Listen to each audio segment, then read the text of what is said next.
Hey guys, so today's video is going to be a review of the new L'Oreal Infallible Total Coverage Foundation. I did see this on Snapchat actually. A few people were talking about them and their release, and since I absolutely love the L'Oreal Pro Glow and Pro Matte foundations, I decided that I just had to pick them up. Now this promises to be a 24-hour full coverage lightweight foundation, and when I was looking this up versus what made it different than the Pro Matte, because the Pro Matte is also 24-hour full coverage, the biggest difference is the finish and the look. So the Pro Matte gives you a like demi matte finish. You know what to expect with this, whereas this one is supposed to be a more natural finish, so it's supposed to look like skin, etc. This is supposed to be somewhere in between both of the Pro Matte and the Pro Glow, so if you're someone who didn't really jive well with it, maybe this one will give you kind of like the look that you're going for. This is supposed to be full high coverage, so I have high expectations.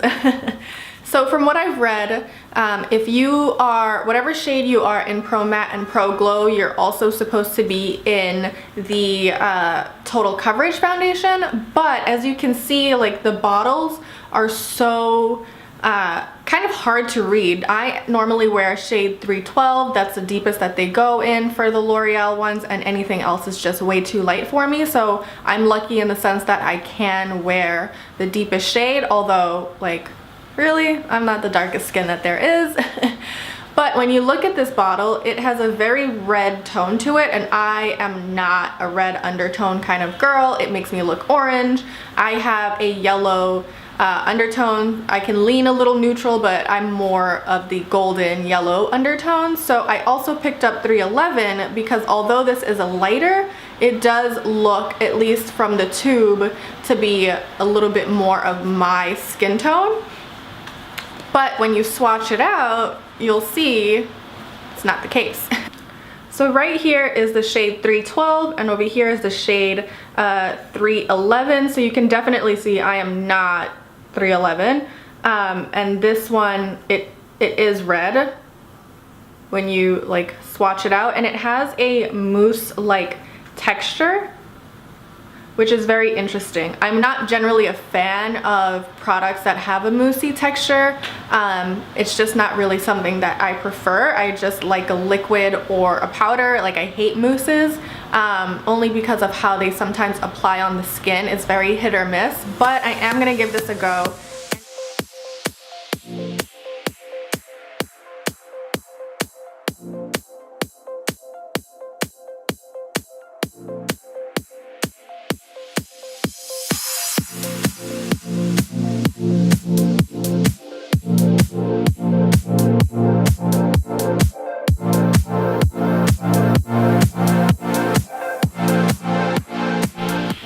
Okay, so this is me with the shade 312. As you can see, I look like an Oompa Loompa.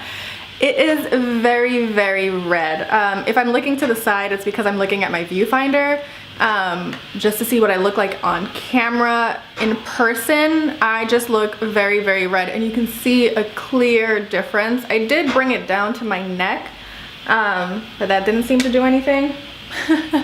That didn't seem to do much. But yeah, well, you can kind of see it on one side.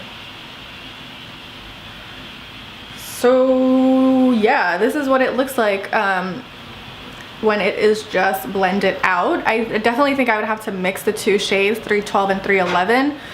When it was applying, I used my Real Techniques buffing brush, and when I was applying it, I did feel like I have to like really work it in. It's not something that's easily to blend. I wonder if it'll be something that's better to use a beauty blender with, but I don't really apply my beauty blender. No, I don't really apply my foundation with beauty blender. This is like my tool of choice. And I kind of hope that, you know, as it settles, you know, that the color will mesh well. Ugh. The texture is an interesting one. I don't necessarily hate it, but again, I'm not a big fan of mousse products. I just like something that is easy to blend and that won't require much like, you know, buffing. So yeah, this is the foundation. Let me get in close. Ooh. In terms of coverage, it does cover well, and I don't know if I put too much, but like you can see any of like those dark spots that I've had from my acne or like pimples, they're pretty much gone. So that's a plus side, and it doesn't feel heavy on my skin, which is really, really important. It doesn't feel like I'm wearing a lot of foundation, and I did apply quite a bit, so that's a plus. And it does have a good like look and feel. The only thing that I really don't like is my it's just how red it makes me look, or how like it doesn't match.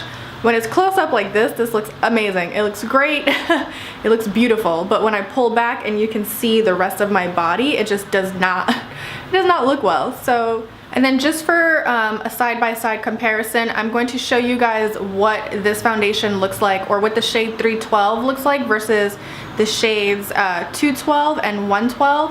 112 is the Pro Matte, and then 212 is the Pro Glow. So yeah, this is the total cover. You can definitely see it's much darker than the other two. This is the Pro Matte, and this is the Pro Glow, which is runny as all hell. But when you like blend them out, there's definitely a difference. Okay, you guys, so my makeup is done. I am ready for the day.